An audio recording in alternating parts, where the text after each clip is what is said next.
Hi, Professor. This is Wendell taking a second to go over the Sprint 2 backlog and what's ahead for Sprint 3. Um, Most everything covered during this sprint was vote casting related.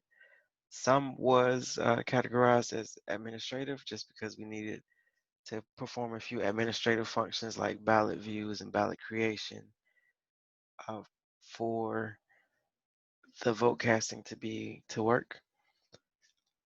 One thing, one thing to notice here is that this particular item that says new was actually moved to Sprint 3. DevOps just hasn't updated it or moved it over the way that it should be.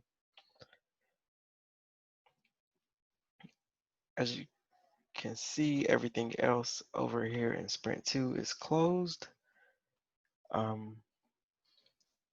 This sprint, we focused on breaking items down into tasks and assigning them out to individuals. This made it much easier to track the progress of a user story and user story completion, knowing what needed to be done to get that story completed.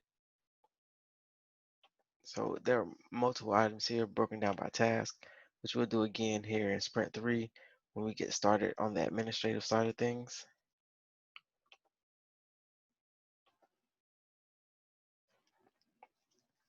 So looking ahead here to the future, Sprint 3, as I said, is going to be mostly focused on our administration and authentication with the addition of the algorithmic component after you approve it.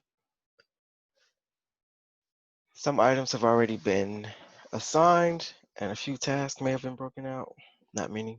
But from here, we should have a clear view based on what we did in the last two sprints. Sprint 3 should be relatively smooth flowing as far as the processes for meeting regularly and assigning tasks for user story completion.